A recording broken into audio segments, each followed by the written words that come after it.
कुछ दिन पहले मैं अपने दोस्तों के साथ निकली एक ट्रैक पे जिसके बारे में आप लोगों ने शायद ही कभी सुना होगा। हमने ट्रैक शुरू किया रात में और ये ट्रैक हमें पहाड़ों के घने जंगलों से होता हुआ सुबह के इस सुंदर से सनराइज तक लेके जाएगा। मैं बात कर रही हूँ माँ दीबा माता ट्रैक की, जो है पौड़ी गढ़वाल उत्तराखंड में। हेलो दगड़ियों, मैं हूँ Shivani Rawat and I welcome you all to my YouTube channel. मैं निकल पड़ी हूँ एक सफ़र पे अपने 5 दोस्तों के साथ और हमारे सफ़र की शुरुआत हुई हमारे गांव पोखड़ा से और हम जा रहे हैं झलपड़ी गांव, जो कि है माँ दीबा मंदिर ट्रैकिंग का बेस कैंप, और वहीं से हमारी नाइट ट्रैकिंग जर्नी की शुरुआत होगी। वैसे तो हमारे गांव से भी ट्रैक किया जा सकता था, लेकिन डिस्टेंस है अराउंड 10 to 12 किलोमीटर। वही अगर हम झलपड़ी गांव की बात करें तो वहां से डिस्टेंस हमें पड़ता है 6 to 8 किलोमीटर्स। जानते हैं थोड़ा माँ दीबा के बारे में। कहते हैं कि गोरखाओं के आक्रमण से गांव वालों को बचाने के लिए माँ भगवती ने 2520 मीटर की इस ऊंची चोटी पर अवतार लिया था और यही से वो गाँव वालों को गोरखाओं के आने की सूचना देती थी। उस समय गांव में गोरखाओं का काफ़ी आतंक था और तभी से यहाँ माता का मंदिर स्थापित है। दगड़ियों 10 to 12 किलोमीटर ड्राइव करने के बाद हम पहुँचे गवणी मार्केट में, जहाँ हमने की पेट पूजा, क्योंकि मन की शक्ति के साथ साथ तन की शक्ति भी तो ज़रूरी है। कुछ खा पी के हम झलपड़ी गाँव की तरफ निकले ही थे कि तभी हमें याद आया कि हमने तो प्रसाद लिया ही नहीं। अब हम ट्रैक पे पिकनिक मनाने नहीं, माता के दर्शन के लिए जा रहे थे, तो इतनी बड़ी गलती हमसे नहीं होनी चाहिए थी। और अब आगे कोई मार्केट भी नहीं है, शायद ही हमें कोई दुकान मिलती।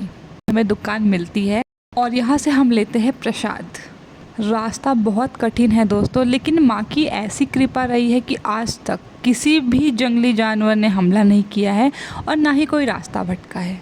तो बस डर को भुला के और माँ दीबा भगवती का नाम लेके हमने ट्रैक की शुरुआत की रात 8 बजे और चारों ओर गहरा अंधेरा छा गया था। ये रात जहाँ हमें सिर्फ फ्लैशलाइट और चांदनी की रोशनी में ट्रैकिंग करनी थी, ये एक अलग ही अनुभव था दोस्तों। और अब ये अनुभव आप भी करें, ये मेरी कोशिश है। पत्थरों पे साइन बने हुए हैं ताकि कोई भी अगर नया इंसान यहाँ आता है फॉर ट्रैकिंग तो वो रास्ता ना भटके और इजीली अपने रास्ते पे आगे बढ़ते चले, क्योंकि ये काफ़ी अच्छी कोशिश है। लग रही है, घर आ रही है, गाइस बहुत ठहर आ रही है। हम थक गए हैं, हम तो ठहरे गए। यहाँ पे ऊपर नीचे रास्ता है, यहाँ बहुत घना डांडा है।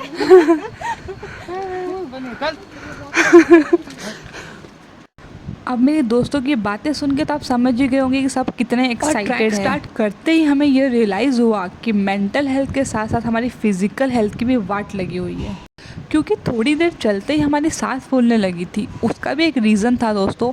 आप देख रहे हैं रास्ता कितना ख़राब है, पत्थर ही पत्थर है रास्तों में, एक तरफ खाई है, एक तरफ खड़ी चढ़ाई है। ट्रैक बिल्कुल भी इजी नहीं होने वाला था और मैं तो पूरे 5 साल बाद इस ट्रैक पे आ रही हूँ, तो मुझे बहुत ही ज़्यादा खुशी थी कि माता ने फाइनली मुझे बुलावा आ गया। कुछ देर चल के पहला स्टॉप आता है जहाँ एक छोटी सी दुकान भी थी और यहाँ हमें रियलाइज़ हुआ कि हम ही नहीं और भी बहुत सारे लोग हैं जो माता के दर्शन के लिए जा रहे हैं। रात का खाना खा रहे थे, जो भी वो अपने घर से पैक करवा के लाए होंगे। कोई मैगी बनवा रहा था और कुछ लोग तो कैंप लगा के यहाँ रेस्ट भी कर रहे थे। यह हम अपने पानी की बॉटल्स भी फिल करेंगे, क्योंकि इसके बाद पानी मिलने की कोई गुंजाइश नहीं है और इसी पानी का हमें यूज़ करना है आगे के पूरे सफ़र में। अब मैं मिलाती हूँ आपको अपनी गैंग से। देखिए इतना अंधेरा था कि किसी की शक्ल नहीं दिख रही थी, पर इन सबको व्लॉग में आना था, इसलिए अपने फेस पर टॉर्च चमका रहे थे। जैसे जैसे हम रात के जंगल में आगे बढ़ते हैं, वहाँ की खामोशी और रात की सर्दी हमें एक अलग ही एक्सपीरियंस का एहसास दिलाती है। शुरुआत में ट्रैक थोड़ा इजी था, उसके बाद रास्ते की चढ़ाई बढ़ती जा रही थी और सबके पास सामान भी था, जिसकी वजह से सबको थोड़ी मुश्किल हो रही थी। हम जा रहे दीबा माता मंदिर, लेकिन दीबा माता मंदिर के इतिहास के बारे में मैं आपको बताती हूँ।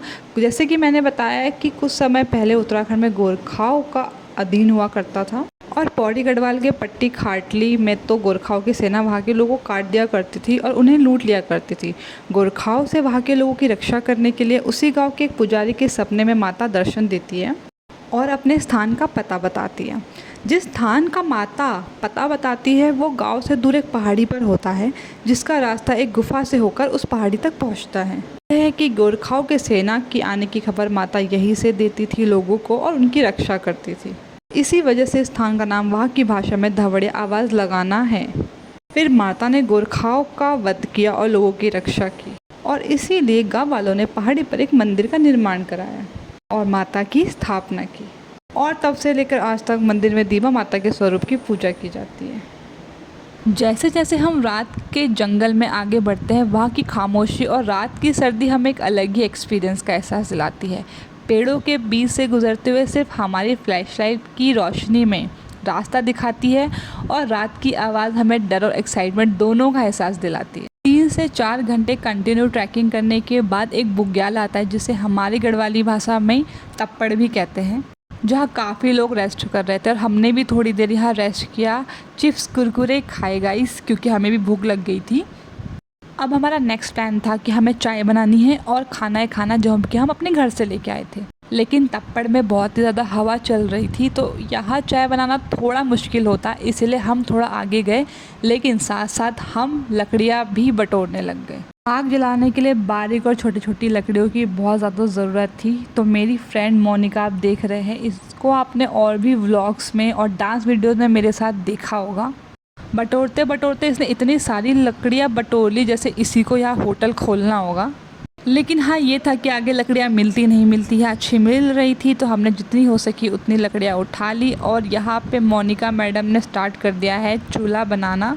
हमने ये जगह इसीलिए चुनी क्योंकि यहाँ ऑलरेडी चूल्हा बना हुआ था, शायद पहले कोई ट्रैक पे आया होगा तो उसने इसी जगह पे ये चूल्हा बनाया था, तो हमें पत्थर ढूंढने की मेहनत नहीं करनी पड़ी। लकड़ियाँ हम ला ही चुके थे और बाकी का इंतज़ाम जैसे कि कितली, दूध, चाय पत्ती, चीनी, ये सब हम घर से ही लाए थे, क्योंकि चाय बनाने का प्लान तो हमारा घर से ही था। और नीचे हमने जिस दुकान से प्रसाद लिया था ना, उन्हीं भैया ने हमें ये पन्नियाँ दे दी थी, कचरा कह सकते हैं इसे, आग जलाने के लिए। और ये सच में हमारे बहुत काम की चीज़ थी, इससे बहुत ही जल्दी जो है चूल्हे में आग लग गई थी। अब बारी आती है चाय बनाने की। ये रही हमारी कितली, उसमें डल रहा है पानी। देखिए, चाय बनाना तो आप सभी को आता होगा, तो मैं रेसिपी तो नहीं बताऊंगी, आप बस व्लॉग को देखिए और इस व्लॉग को एंजॉय कीजिए। अगर अभी तक का व्लॉग आपको अच्छा लगा होगा तो चैनल को सब्सक्राइब कर देना, वीडियो को लाइक कर देना और कमेंट करके ज़रूर बताना। और अभी तक आपने जितना भी प्यार दिया है उसके लिए बहुत बहुत शुक्रिया। अब बारी है आप लोगों को BTS दिखाने की। हमने खूब मस्ती करते हुए चाय बनाई और खाना खाया, और आप लोगों को मैं इन वीडियोस का BTS दिखाती हूँ, आप भी इंजॉय करेंगे फॉर श्योर।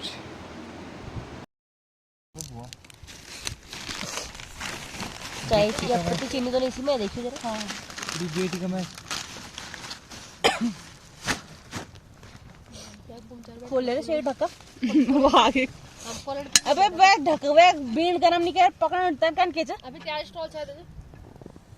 नहीं दे यार, बेटी का मैं पूरी बात में तमरा मां का दमरा बाल लो। चल थोड़ा डाल। बहन क्या कर रही थी? डाल ली। चाल बाण है क्या चास तेरी रिकॉर्डिंग आ रही है। जानो तो हल्ला नहीं, BTS नो एडिटिंग।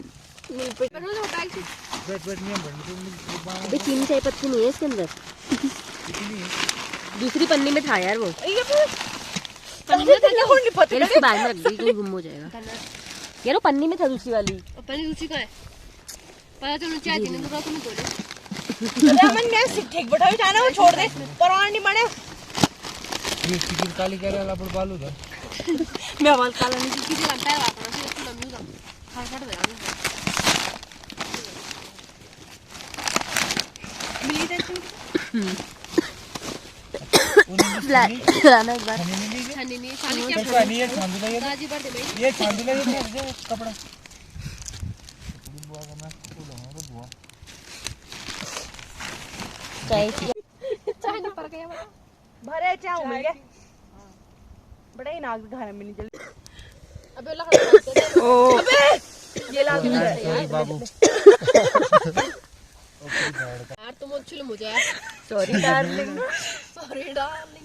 इसका मैं गया क्यों आने लगा बहुत यार बेटे तेल चलना चाह चाय डालने वक्त है क्या वो स्लॉट नहीं अबे वक्त के लिए बैंड देती बच्चे का पीछे पीछे नहीं लोअर फुगाने का। आई एम सॉरी बाबू भैया कर दीजिए। अबे एक बैठा है यहां बैठे कर। ठीक है कोई नहीं बड़ी पिरण बाधाणी च्या पर आंधी च भाई जंगल चामा जंगल लफड़ू चामा लफड़ू चामा जंगल हाँ क्यों ऊँचो वो गई थी क्या अफ्रीका फॉरेस्ट अफ्रीका जंगलों में ही क्या। चाय ऑलमोस्ट बन के तैयार है, तभी हम निकालते हैं अपना टिफ़िन। टिफ़िन में हैं आलू के गुटके, रोटी और पुलाव। दोस्तों चाय तो बन के तैयार हो गई थी, उसके बाद हमने इस चाय का मज़ा लिया और साथ ही साथ इस ठंडक भरी रात का भी। अब देखिए आप लोगों से क्या ही छुपाना, चाय दिखने में तो बहुत ही बढ़िया लग रही थी, लेकिन चाय में हो गया था पानी ज़्यादा दूध कम। इसके वजह से चाय बनी थी बहुत पतली। पर खैर ठंड इतनी थी और गरम गरम चाय से गले को सुकून मिल रहा था, तो हम सब ने 2-2 कप तो पी ही ली थी।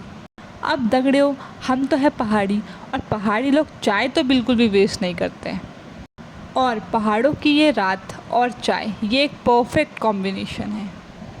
क्या आप लोगों ने कभी ऐसा लाइफ में एक्सपीरियंस किया है? अगर किया है तो कमेंट में अपनी स्टोरी ज़रूर शेयर करिएगा। मेरी स्टोरी तो आप सुन ही रहे हैं। और ये किया हमने पहाड़ी चेयर्स गर्मा गर्म चाय के साथ। आग की वजह से काफ़ी गर्माहट महसूस हो रही थी, क्योंकि ऊपर चढ़ते चढ़ते काफ़ी ठंडी हवाएं चलने लगी थी। तो दोस्तों इसके बाद की जर्नी हमारी कैसे रही ये आपको देखने मिलेगा व्लॉग नंबर पार्ट 2 में, क्योंकि इस एक व्लॉग में सब कुछ कवर करना पॉसिबल नहीं था। अगर ये व्लॉग आपको जेन्युइनली अच्छा लगा होगा तो लाइक करिएगा, अपने प्यारे प्यारे कमेंट्स करिएगा और इस वीडियो को शेयर करिएगा और भी लोगों के साथ, ताकि वो भी इस वीडियो को एंजॉय कर सकें। और चैनल को सब्सक्राइब ज़रूर करिएगा, ताकि नेक्स्ट पार्ट जो है वो जब भी मैं डालूँ वो आपको पता चल जाए। और सो जिन्होंने भी मेरा चैनल सब्सक्राइब किया हुआ है, थैंक यू सो मच इतने सारे प्यार के लिए। जल्दी मिलेंगे आपको नेक्स्ट वीडियो में, तब तक के लिए अपना और अपने फैमिली में सभी का ख्याल रखिएगा। जय हो माँ दिबा भगवती। Bye bye.